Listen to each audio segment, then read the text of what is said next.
Gold trusted gold buyers మీరు తాకట్టు పెట్టిన బంగారాన్ని విడిపించి ఈ రోజు ఉన్న మార్కెట్ ధరకు కొనబడను. మామూలుగా ప్రతి మనిషి పనిచేసేది ఒక ఓన్ ఐడెంటిటీ కోసం. నిహారిక అనే అమ్మాయికి ముందే ఒక ఐడెంటిటీ ఉంది, బట్ దాన్ని దాటి నిహారిక అని సొంతగా ఒక ఐడెంటిటీ తెచ్చుకోవాలి. నిహారిక పరిగెత్తే దేనికోసం? I'm very happy and very proud of the Konidela identity. అది కాకుండా నేను ఇంకేంటో ప్రూవ్ చేసుకోవాలి అంటే నాకు అది ఎప్పుడూ ఒక డ్రాబ్యాక్ లాగా. సిని గారు, మీ విషయానికి వస్తే మీరు ఎదిగిన తీరు, మీరు ఇప్పుడు ఈరోజు మీరున్న స్థానం ఇవన్నీ చూసుకుంటే లైఫ్లో ఒకసారి ఏమనిపిస్తుంది? ఎక్కే మెట్లు సరైన మెట్లు ఎక్కాలి. ఏ మెట్లు ఎక్కుతున్నావు కంపల్సరీ చూస్ చేసుకోవాలి. ఏ మెట్టు వరకు ఎక్కాలో అది కూడా తెలుసుకోవాలి. ఎక్కేటప్పుడు అందరితో బాగుండాలి. టీజర్లో ఆ రాక్షసుడు విగ్రహం చూపించారు కదా, ఆ విగ్రహం చూపించినప్పుడు కింద పెద్ద అండా ఉంది.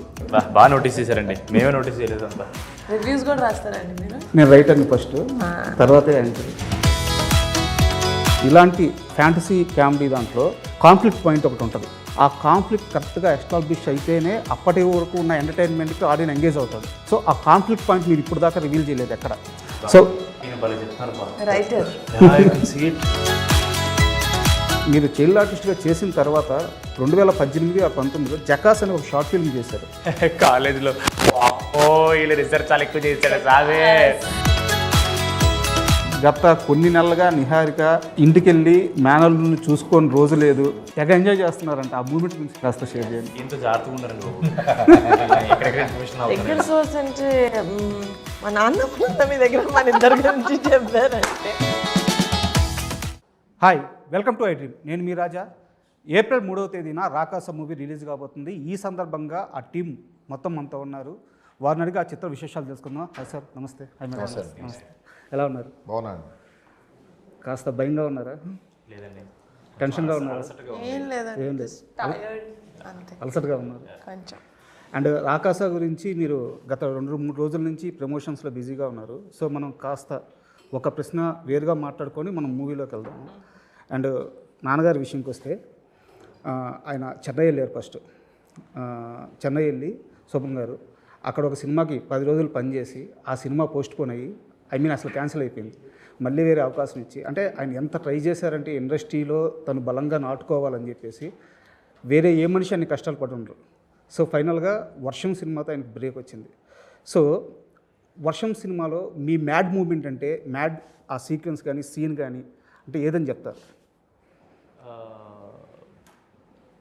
ప్రభాస్ అన్న చేసింగ్ సీన్లో ఒక ఆటోకి తాకి ప్రభాస్ అన్న పడిపోతాడు, ఆటో పడిపోతుంది. నేను ఇప్పటికీ అసలు నేను నమ్ముతాను అది. ఆయన లాంటి కట్అవుట్ ఒక ఆటోని గుర్తితే ఆటో పడిపోద్దని నేను నమ్ముతాను ఇప్పటికీ. అది నేను ఇప్పుడు మొన్న రిలీజ్ అప్పుడు థియేటర్లో చూసిన సరే ఎలారా ఎవర్రా ఆలోచించింది అసలు ఇలా అనిపించింది. అది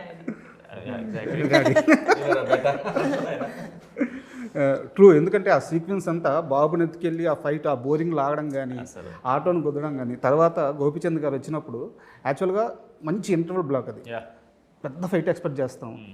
ఇద్దరు సరైన పర్సన్స్ అనమాట. అక్కడ ఫైట్ కట్ చేసి ఒక చిన్న డైలాగ్, శైలు కోసం నేను 100 సార్లు చావడానికి చచ్చిపోతాను, నువ్వు చచ్చిపోతావు, శైలి కోసం నేను చంపుతాను, నువ్వు చంపుతావు. సూపర్. నిజంగా మీరు అదే చెప్తారని గెస్ చేశాను. కరెక్ట్గా చెప్పారు. అండ్ మీ విషయానికి వస్తే మామూలుగా ప్రతి మనిషి పనిచేసేది ఒక ఓన్ ఐడెంటిటీ కోసం. అంటే రాజా చదివాడు, రైటర్ అయ్యాడు, తర్వాత యాంకర్ అయ్యాడు. నా ఐడెంటిటీ ఇంతే, నాకు ముందు ఐడెంటిటీ లేదు, తర్వాత నా ఐడెంటిటీ నాకు వచ్చింది. బట్ కొనిదెల నిహారిక అనే అమ్మాయికి ముందే ఒక ఐడెంటిటీ ఉంది. మీరు ఏం చేసినా, ఎంత పెద్ద సక్సెస్ కొట్టినా, మీరు అనుకున్నది ఏం చేసినా ఆ ఐడెంటిటీ పోదు. కొన్నిసార్లు అది ప్లస్ అవ్వచ్చు కానీ, బట్ దాన్ని దాటి నిహారిక అని సొంతగా ఒక ఐడెంటిటీ తెచ్చుకోవాలి. దీనికోసమైనా ప్రొడక్షన్ చేసినా, యాక్టింగ్ చేసినా, టెలివిజన్ షో హోస్ట్ చేసినా, మిమ్మల్ని మీరు నిరూపించుకోవడానికైనా, సెల్ఫ్ సాటిస్ఫాక్షన్ కోసమా, లేకుంటే లైఫ్లో ఒక వర్క్ ఉండాలన్నా, నిహారిక పరిగెత్తే దేనికోసం?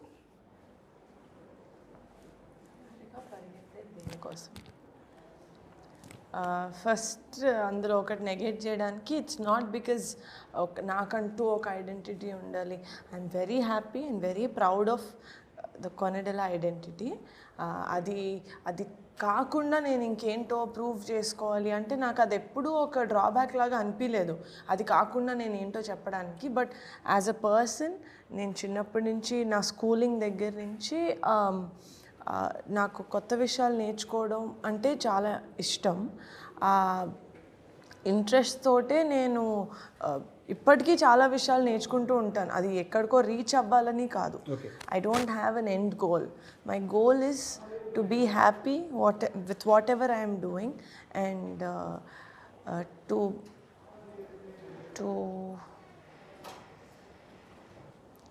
Change something. ఏదో ఒక మార్పు తీసుకురావాలి అని. అది ఎందులో అయినా చిన్నది పెద్దది అని కాదు, ఎందులోకైనా ఒక దాంట్లో మార్పు తీసుకురావాలి అంతే. I'm chasing change for the better. Super. And Sini గారు, మీ విషయానికి వస్తే నేను ఇయర్ కరెక్ట్గా చెప్పలేను, 2012 ఆ 13 సంథింగ్ 11 ఇయర్ నేను కరెక్ట్గా చెప్పలేను. TV1 అని ఒక ఛానల్ ఉండేది, దాంట్లో TV9 అని దాని ముందు ఉండేది, అనుబంధంగానే ఉండేది. దాంట్లో భాగ్యనగరం మీద స్పెషల్ స్క్రిప్ట్ రాయాలని చెప్పి నన్ను తీసుకొచ్చారు. అంటే నేను అక్కడ ఎంప్లాయిని కాదు, వేరే ప్రోగ్రామ్ ప్రొడ్యూసరు గట్టిగా అడగడం వల్ల నన్ను తీసుకొచ్చారు అనమాట. అంటే షో డిజైన్ చేస్తున్నారు అప్పుడు, షో డిజైనింగ్ కోసం. ఫస్ట్ టైం మిమ్మల్ని అక్కడ చూశాను. దాని తర్వాత అంటే చాలామందికి తెలిసి ఉండకపోవచ్చు, మీరు జెమినీలో జాబ్ కోసం ట్రై చేశారు. జెమినీలో యాంకర్గా చేశారా? జెమినీలో యాంకర్గా చేశారు. అంటే మీరు వచ్చిన ఆ చిన్న చిన్న మెట్లన్నీ దగ్గర నుంచి చూసిన మనిషిని నేను. సో ఈరోజు మీరు ఎదిగిన తీరు, మీరు ఇప్పుడు ఈరోజు మీరున్న స్థానం ఇవన్నీ చూసుకుంటే లైఫ్లో ఒకసారి ఏమనిపిస్తుంది? అదేనండి, అంటే ఎక్కే మెట్లు సరైన మెట్లు ఎక్కాలి. ఏ మెట్లు ఎక్కుతున్నావో కంపల్సరీ చూస్ చేసుకోవాలి. ఆ మెట్ల కోసం కష్టపడాలి. ఏ మెట్టు వరకు ఎక్కాలో అది కూడా తెలుసుకోవాలి. ఎక్కేటప్పుడు అందరితో బాగుండాలి, అది తెలుసుకున్నానండి. సూపర్. అండ్ మనం రాకాస విషయానికి వద్దాము.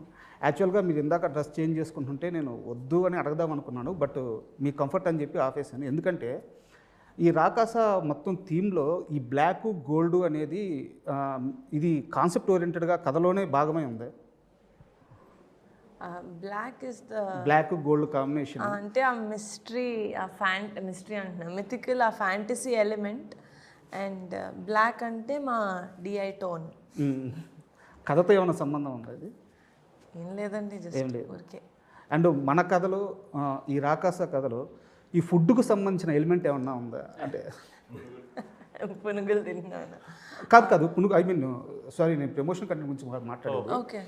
టీజర్లో ఆ రాక్షసుడు విగ్రహం చూపించారు కదా, ఆ విగ్రహం చూపించినప్పుడు కింద పెద్ద అండా ఉంది. అండ్ మీరు పెద్ద మన మాస్టర్ షాట్ పెట్టినప్పుడు అక్కడంతా లెఫ్ట్ సైడ్ రైట్ సైడ్ అండాస్ ఉన్నాయి అన్నమాట. మేబీ నేను కరెక్టేనా? కరెక్ట్ అండి. బాగా నోటీస్ చేశారండి, మేమే నోటీస్ చేయలేదు అంతా. కరెక్ట్. రివ్యూస్ కూడా రాస్తారండి మీరు? నేను రైటర్ని ఫస్ట్, తర్వాతే యాంకర్. ఓకే, అంటే ఎలాంటి మూవీ చూపించబోతున్నారు మాకు రాకాస? వెరీ ఎంటర్టైనింగ్ ఫిల్మ్ అండి. అంటే అదేదో సింపుల్ వర్డ్ కాబట్టి చెప్పేసామని కాదు, కానీ టు ఎంటర్టైన్. ఇప్పుడు ఎక్కడ చూసినా మన చుట్టూ ఫింగర్ టిప్స్లో, ఎస్పెషలీ సోషల్ మీడియాలో కాన్స్టెంట్గా వీఆర్ బీయింగ్, మన అటెన్షన్ ఏదో దాని మీద పోతూనే ఉంది, ప్రతి 7-10 సెకండ్స్కి పోతూ ఉంది. అలాంటిది ఒక 2 hours అండ్ 2.5 hours ఆల్మోస్ట్ ఆడియన్స్ని మనం హోల్డ్ చేసి వాళ్ళకి ఎంటర్టైన్మెంట్ ఇస్తున్నాము, ఇంకేది వాళ్ళకి గుర్తు రాకుండా అంటే అదే చాలా బిగ్ టాస్క్. సో అలా తీసుకొని I think we're going to give audience a very entertaining film. యాక్చువల్గా నా దగ్గర ఒక పాజిటివ్ క్వశ్చన్ ఉంది, ఒకటి నాకు సస్పెన్స్గా ఉంది. సో ఆ 2 క్వశ్చన్లు అడుగుతాను. ఫ్యాంటసీ కామెడీ అనే జానరే లడ్డు లాంటిది. ఫస్ట్ ఎత్తుకోవడమే సగం సక్సెస్ అయిపోయినట్టు. అలాంటి కథలోకి అంటే చాలా ఈజీ టైమింగు, చాలా యూనిక్ టైమింగు, స్వతహాగా వచ్చేసిన కామెడీ టైమింగ్ ఉన్న హీరోని పట్టుకున్నారు. సో అక్కడే మీరు 60-70% సక్సెస్ అయిపోయారు. సో ఇది నాకు పాజిటివ్ క్వశ్చన్. బట్ ఇక్కడ చిన్న కత్తి మీద సాము లాంటిది ఏంటిదంటే, ఇలాంటి ఫ్యాంటసీ కామెడీ దాంట్లో కాన్ఫ్లిక్ట్ పాయింట్ ఒకటి ఉంటుంది. మనం త్రూఅవుట్ సినిమా అంతా వెళ్తాము, ఒక దగ్గర కాన్ఫ్లిక్ట్ రివీల్ అవ్వాల్సిన పరిస్థితి వస్తుంది. ఆ కాన్ఫ్లిక్ట్ కరెక్ట్గా ఎస్టాబ్లిష్ అయితేనే అప్పటి వరకు ఉన్న ఎంటర్టైన్మెంట్కి ఆడియన్ ఎంగేజ్ అవుతాడు. సో ఆ కాన్ఫ్లిక్ట్ పాయింట్ మీరు ఇప్పుడు దాకా రివీల్ చేయలేదు ఎక్కడ. సో రైటర్ చెప్పారు ఆయన. సో ఆ కాన్ఫ్లిక్ట్ పాయింట్ విషయంలో నమ్మకంగా ఉన్నారా? యా వెరీ మ్మ్. చాలా. ఆవిడకి మీరు అన్నట్టు ఆ కాన్ఫ్లిక్ట్ పాయింట్ నచ్చే నేను నచ్చా ఎగ్జాక్ట్లీ ఆ నమ్మకం లేకపోతే అసలు. ఇంత పెద్ద సినిమా ఆ నచ్చని పాయింట్ మీద అసలు మౌంట్ చేయలేరండి. పాజిటివ్ ఆ కోర్ పాయింట్ నచ్చింది కాబట్టే మేము ముందడుగేసాం. కరెక్ట్. ఓకే. మనం ఎంత గొప్ప కథ రాసినా లాస్ట్లో ఎమోషన్ అనేది మన ఒక కోర్ ఎమోషనే ఉంటుందండి ఎప్పుడన్నా. అది నమ్మితేనే మనం ముందుకెళ్తాం ఎప్పుడన్నా. అది నమ్మాం కాబట్టి ఈవిడ she has put such a big film. And so ఎలాగో డిస్కషన్ వచ్చింది కాబట్టి ఒక క్వశ్చన్. యాక్చువల్గా నాన్నగారు తీసిన సినిమాలు నాగేంద్రబాబు గారి ఆయన టేస్ట్ చాలా బాగుంటుంది. అండ్ ఆయన బుక్ నాలెడ్జ్ కానీ అంటే ఆయన తీసిన సినిమాలు నేషనల్ అవార్డు వచ్చిన సినిమా ఉంది, బావగారు బాగున్నారా ఉంది, రుద్రవీణ, చాలా గొప్ప సినిమాలు చేశారు. ఏదో ఒక సినిమా ఫ్లాప్ వల్ల ఆయన జడ్జిమెంట్ని అది బట్ ఒక 10 సంవత్సరాలు ఇప్పుడు 10-15 సంవత్సరాల తర్వాత వస్తే ఇప్పుడు అది కల్ట్ క్లాస్ మూవీ. ఎగ్జాక్ట్లీ అవును, చాలా I advance. Don't think any films produce చేసినవి వర్ బ్యాడ్ ఫిలిమ్స్ కదా. కథ లెవెల్లో I think they were all good films. అవును. యా. సో అయితే ఇక్కడ నా సీరియస్ క్వశ్చన్ ఏంటంటే, ఆయనకి మంచి జడ్జిమెంట్ ఉంది, చాలా మంచి వ్యక్తి, చాలా గొప్ప వ్యక్తి కూడా. అయితే మనుషుల్ని బాగా నమ్మేస్తారు. డైరెక్టర్కైనా ఓకే, కానీ ప్రొడ్యూసర్కి అది ఉండకూడదు. మీ ఇంట్లో ఒకసారి దెబ్బతిన్నారు, మళ్ళీ మీరు ప్రొడ్యూసర్గా వెళ్తున్నప్పుడు నాన్నగారు మీకు చెప్పిన ఆ తొలి మాటలు ఏంటి?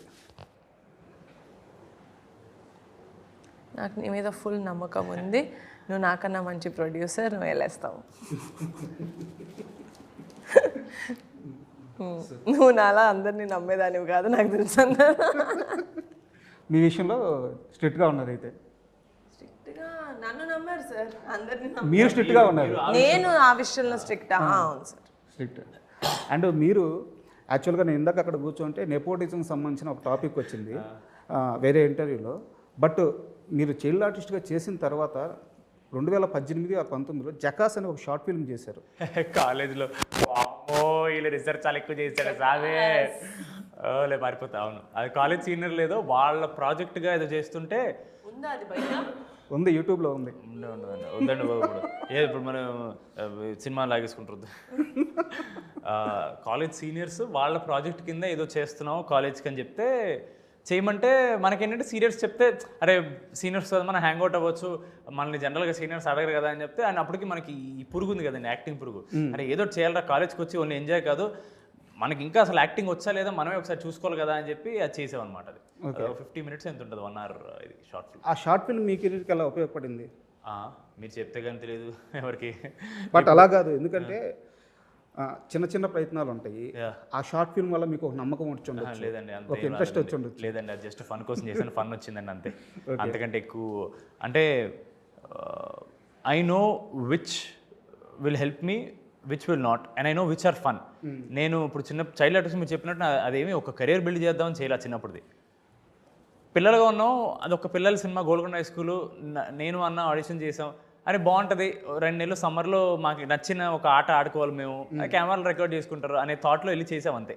అది మాకు వచ్చా లేదా అనే టెస్టింగ్ ఇవ్వం లేదండి.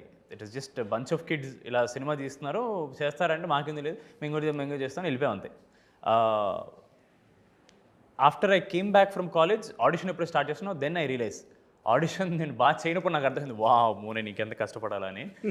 అప్పుడు అర్థమైంది సార్. దాని ముందంతా it's all about the fun of being in front of a camera అంతే. అండ్ మీరు మన మానస శర్మ గారు అంటే ఒక మేకర్ని బ్యాకప్ చేయడం అనేది చాలా అవసరం. నాకు తెలిసి చాలా సంవత్సరాల నుంచి మీ ప్రొడక్షన్లోనే ఉన్నారు వారు, రైటింగ్ పరంగా కానీ ఇప్పుడు డైరెక్షన్ కానీ మహేష్ గారితో కలిసి వర్క్ చేస్తూ ఉన్నారు. సో ఆమెలో ఏ సెన్సిబిలిటీ నచ్చి మీరు ఇంత బ్యాకప్ చేశారు? అసలు కోర్లోనే Mansa is a very good writer అండి. తనకి ఈ వెరీ చాలా ఈజీగా ఈ హ్యూమన్ ఎమోషన్స్ అనేది చాలా ఈజీగా తను క్యాచ్ చేస్తుంది. ఫస్ట్ ఈవెన్ బిఫోర్ మాన్సా ఒక డైరెక్టర్గా చేయకముందే నేను as a writer I know her. అంటే ఒక చిన్న ఫ్యామిలీ స్టోరీ కన్నా ముందు అంటే మ్యాడ్ హౌస్లో మేబీ తన రైటింగ్ డెప్త్ నేను చూడలేదేమో, because that was a very funny కొంచెం slapstick comedy sort of a thing. But ఒక చిన్న ఫ్యామిలీ స్టోరీలో బట్ ఒక చిన్న ఫ్యామిలీ స్టోరీలో ఆవిడ ఇన్పుట్స్ లేకపోతే ఆవిడ ట్వీక్స్ ఆవిడ ఏదైతే చేశారో అవి చాలా సెన్సిబుల్గా అది ఇంకో ఓవర్ వ్యూ తోటి చూస్తారు ఆవిడ. అంటే దానికి అది ఆ సీన్కి ఆ సీన్లా కాకుండా ఓవరాల్ స్క్రిప్ట్ తోటి she has that sense where at every time she తన కథతోటి నే ఉంటుంది. అంటే మనం ఒక సీన్ చేసినప్పుడు మనం ఆ సీన్ గురించి ఆలోచిస్తాం కదా, అది యాజ్ అ రైటర్ ఆల్సో ఆవిడ మొత్తం కథ గురించి ఆలోచించారు. సో అది ఫస్ట్ టైం నేను మాన్సాలో ఆ షార్ప్నెస్ చూసింది. లేటర్ ఆవిడ డైరెక్టర్ లాగా చేసినప్పుడు then I understood that you know especially ఒక డెబ్యూ డైరెక్టర్కి చుట్టూ ఉన్న టీం కూడా చాలా ఇంపార్టెంట్. అంటే యాక్చువల్గా సారీ టు ఇంటరప్ట్, రైటర్లో ఉండే సెన్సిబిలిటీస్ అవి. మీరు సిరివెన్నెల గారి పాటలు చూస్తే మనసంతా నువ్వేలో ఒక లైన్ ఉంటుంది, కంటతడి నాడు నేడు చెంపతడి మింది చూడు తేడా తెలియట్లేదా అని చెప్పేసి. అంటే చిన్నప్పుడు విడిపోతూ ఏడ్చావు, ఇప్పుడు కలిసి ఏడ్చావు, వచ్చింది చెంపతడే కానీ దాంట్లో తేడా ఉంది, నవ్వు అప్పుడు ఆ బాధ ఇప్పుడు ఆనందం. అంటే రైటర్ అనే ఆ సెన్సిబిలిటీ ఉన్న మనిషి ఆ మొత్తం ఆ సీక్వెన్స్ని కానీ ఆ కథను కానీ ఎప్పుడు మర్చిపోవడం అనమాట. ఒక చిన్న సీన్ రాసిన కథ మొత్తానికి జస్టిఫికేషన్ కావాలి, ఒక చిన్న లిరిక్ రాసిన జస్టిఫికేషన్ కావాలి. మీరు చెప్తుంటే నాకు సిరివెన్నెల గారు గుర్తొచ్చారు. సో అది యాక్చువల్లీ నాకు యాజ్ అ డైరెక్టర్ అది ఆవిడకి చాలా ఉపయోగపడుతుంది అని అప్పుడే అర్థమైందనమాట. సో మేము బెంచ్ లైఫ్ అని ఒక సిరీస్ చేసినప్పుడు కూడా ఐ సా యునో తన వర్కింగ్ ఎస్థెటిక్ అదంతా చూసి with the right team she'll become more powerful. So Rakasa అన్న కాన్సెప్ట్ ఆ విఎఫ్ఎక్స్ అదంతా మాకు ఎంత కొత్త అయినా కూడా తన సెన్సిబిలిటీస్ లేకపోతే తను తీసుకొచ్చిన హ్యూమర్ లేకపోతే ఆ హ్యూమన్ ఎలిమెంట్ ఏదైతే ఉందో అది వాజ్ వెరీ బ్యూటిఫుల్ అండ్ నాకు అది selling point as a film. So that's why యాక్చువల్గా ఈ మూవీలో హీరో కానీ హీరోయిన్ కానీ మీ ప్రోడక్ట్సే.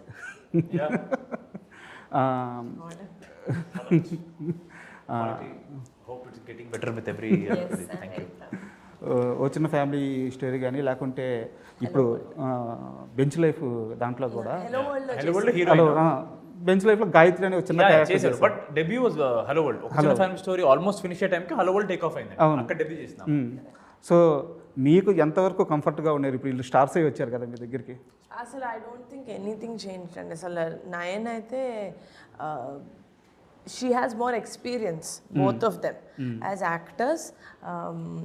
The way that they speak, especially with media cameras unnappudu, how they speak and how they conduct themselves. Obviously, I think nenu kuda over the years I've also changed a way lo. అదొకటే తప్ప మాతోటి మేము మాట్లాడే విధానం, the way that we are friendly with each other, అది nothing, ఏది మారలేదు. And scene గారు మీ విషయానికి వస్తే యాక్చువల్గా మీ గెటప్లు చూసాము, మీ యాక్టింగ్ చూసాము, మీ డ్యాన్స్ చూడలేదు సార్ ఫస్ట్ టైం. చాలా ఒక పద్ధతిగా వెళ్తున్న ఇంటర్వ్యూ ఏంటి ఏదో మిస్ అవుతుందని వచ్చింది. చెప్పండి సార్, ఇప్పుడు చెప్పండి. లేదు, నేను సీరియస్గానే అడుగుతున్నాను. చాలా బాగుంది. సీరియసా? ఈవెన్ మీరు మొన్న ప్రమోషన్కి వెళ్ళారు కదా, అక్కడ మీరందరూ ఆ స్నేక్ డ్యాన్స్ స్టెప్ వేసి ఆపేస్తే వారు ఒక్కరే పక్కన చిరంజీవి గారు స్టెప్స్ వేస్తున్నారు. మీరు అబ్జర్వ్ చేశారో లేదో, చిరంజీవి గారు ఈ మధ్య వచ్చిన ప్రతి స్టెప్ వేశారు. మీకు అర్థమవుతుందా ఏ లెవెల్ వరకు ఆ రీల్ వెళ్ళిందో? లేదా నాకు పర్సనల్గానే నాకు డ్యాన్స్ చేయాలని తక్కువ అండి. నేను అంతకుముందు సినిమా రాజు యాదవ్ చేసినప్పుడు నాకు డ్యాన్స్ వద్దని చెప్పి డైరెక్టర్ గారికి చాలా చెప్పా. అది చిన్న చిన్నగా వేయించారు. బట్ ఈ సినిమాలో ఏంటంటే 4 సాంగ్లో పెట్టారు. 4 సాంగ్లో స్నేక్ డ్యాన్స్లో అయితే వదిలేశారు. అంతెందుకు అసలు ప్రమోషన్లో అయితే చూస్తున్నారు, ఆడరా నన్న ఆడరా చిట్టి, మిగతా లాస్ట్ 2 స్టెప్పులు నేనే గుర్తిస్తాను. నాదేంటి నేను పక్క నుంచి వరదా ఆయన్ని ఆపు వరదా, నాకు ఆ ఎనర్జీ వచ్చింది, జోష్ అంటే ఆ వైపు కనిపిస్తుంది సినిమాలో నాకు. అది మోర్ దెన్ వైబ్. అంటే ఇది యాక్చువల్లీ నేను చెప్పలేదు కాబట్టి ఆనెస్ట్లీ మీరు అన్నట్టు ఆయన సినిమాని మమ్మల్ని ఓన్ చేసుకున్నాడండి. ఆయన ఎన్నో సినిమాలు చేశారు కానీ ఇంత ఎఫర్ట్ మేము ఎక్స్పెక్ట్ చేయాల. ఆయన నిజంగానే అరే మా వాళ్ళు, మా ప్రొడక్షన్, మా హీరో, మా హీరోయిన్, మా డైరెక్టర్, మా ప్రొడ్యూసర్ అని అనుకోపోయి ఉంటే అంత పెట్టరండి. నాకు ఎందుకో ఆ మొత్తం ప్రాసెస్లో మీకు నాగబాబు గారి మీద మీకున్న ప్రేమ కనిపిస్తుంది. ఎందుకంటే loud and clear. Subtle love కాదు ఇది, చాలా గాఢమైన, చాలా బండ ప్రేమ ఇది. అంటే యాక్చువల్గా ఇంటర్వ్యూ అయిపోయిందని సిగ్నల్స్ వస్తున్నాయి. సో లాస్ట్ ఫ్యూ మినిట్స్ మీరు విజిల్ వేస్తూ సాంగ్స్ చాలా బాగా పాడతారంట, తెలిసింది. అది ఇంటర్వ్యూ ఇంకా బయట రాలేదు కదండి, నిన్నే రికార్డ్ చేసాం కదా. అవునండి. ఏదైనా ఒక్క సాంగ్ మీరు చెప్పండి, ఏదో పాట చెప్పండి, అది పాడతాను. వర్షమే పాడండి.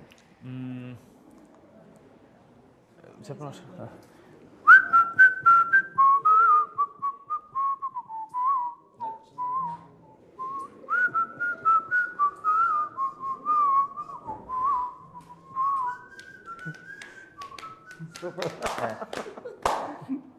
చిటికలే. అండ్ మీరు యాక్చువల్గా వర్క్స్లో చాలా బిజీగా ఉన్నా కానీ గత కొన్ని నెలలుగా నిహారిక ఇంటికి వెళ్ళి మేనల్ని చూసుకొని రోజు లేదు. అంటే ఆ మూమెంట్స్ ఎంత క్యూట్గా ఉన్నాయంటే నేను చాలా దగ్గర మనుషుల ద్వారానే ఆ సోర్స్ తీసుకున్నాను. తెగ ఎంజాయ్ చేస్తున్నారంట. ఆ మూమెంట్స్ గురించి కాస్త షేర్ చేయండి. ఇంత జాగ్రత్తగా ఉన్నారండి. దగ్గర సోర్స్ అంటే మా నాన్న మీ దగ్గర మన ఇద్దరి గురించి చెప్పారంటే లేదండి, ఆఫ్ కోర్స్. అంటే నేను మా అన్న చిన్నప్పుడు ఫొటోస్ చూసినప్పుడు, నేను బేబీగా ఉన్న ఫొటోస్ చూసినప్పుడు, నేను యంగ్గా ఉన్నప్పుడు నేను చెప్పేదాన్ని. నాకు యాక్చువల్లీ పిల్లలు అంటే చాలా ఇష్టం. మా అన్న ఫోటో చూసినప్పుడు నేను మా అమ్మకి చెప్పేదాన్నమాట, నేను వర్ణనని ఈ ఏజ్లో చూస్తుంటే ఎంత బాగుండేదమ్మా, ఎంత ముద్దుగా ఉన్నాడు, లడ్డుగా అయితే. అదేం చాలాసార్లు చెప్పేదాన్ని నేను మా అమ్మకి. అది కోరుకున్నాను కూడా అనుకుంటా.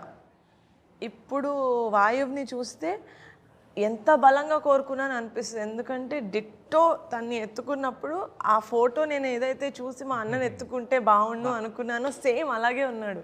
సో ఫర్ మీ దట్, అంటే అది దట్స్ ఐ డోంట్ నో. పాట కూడా ఉంది, నేను పాడుతూ ఉంటాను ఎవ్వరు లేనప్పుడు, అత్తవడి ఎత్తనమ్మా అని. సూపర్. అండ్ సినిమా టీజర్ కానీ, మీరు టైటిల్ రిలీజ్ చేసిన ఆ విధానం కానీ, టీజర్ కానీ, అండ్ మీరు చేస్తున్న ప్రమోషన్స్ కానీ, నేను ఇందాకే చెప్పాను, మీరు ఎంచుకున్న జానరు, ఎంచుకున్న స్టార్ కాస్ట్ అక్కడే సగం సక్సెస్ అయిపోయారు. ఎక్కడ ఇంత కూడా నెగిటివ్ టాక్ లేదు. చాలామంది ఈగర్గా వెయిట్ చేస్తున్నారు మూవీ చూడడానికి. సో ఆ విషయంలో మీకు ఆల్ ద బెస్ట్ చెప్పను, కానీ విషయం చెప్పేస్తున్నాను.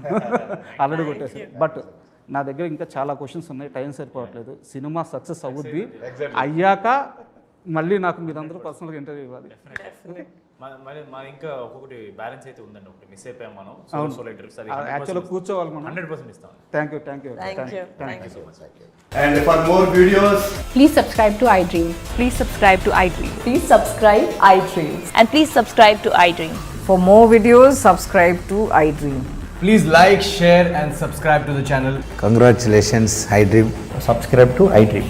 Subscribe to iDream. So subscribe to iDream Media. iDream team అందరికి huge congratulations. Please subscribe iDream Media. Please subscribe to iDream. Subscribe iDream. Please subscribe to iDream. iDream అంటే నా కళల ఛానల్ సబ్స్క్రైబ్ చేసుకున్న నోరు తిరుగుతలేదు, మీరైతే గంట గుర్తు కొట్టండి. For more such videos, please subscribe to iDream. Subscribe to iDream. Please subscribe to iDream. Please subscribe iDream Media. Please do subscribe to iDream. Please subscribe to iDream Media. For best entertainment and information, please subscribe iDream. And don't forget to subscribe to iDream.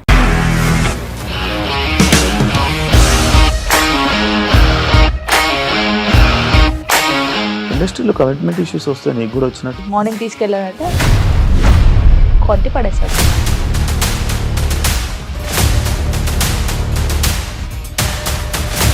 ఒక్కళ్ళు కూడా చూడలేదు ఈ cinema అని చెప్పడానికి కూడా చాలా ధైర్యం కావాలి. అది నిజం కదా, దాంట్లో ధైర్యం ఏంటి? నెక్స్ట్ డే ప్లేట్ మార్చేస్తే తప్పు కదా. As of now we're comfortable this అని నేను అనుకుంటున్నాను. రష్మిక గారిది మీది ఒకే ఊరు అంట కదా. నీకు కోపం వచ్చిందంటే బాగా తిట్టేత్తరా? తిట్టేద్దామండి. నిజంగా గేమ్ ని ఎలా చేంజ్ చేయగలిగారు? ఏపీఎస్ఎఫ్సి వాళ్ళకి 6 నెలల్లో నేను 6 లక్షలు కట్టా. బిజినెస్ చేయాలనుకుంటే it is as difficult as riding a tiger.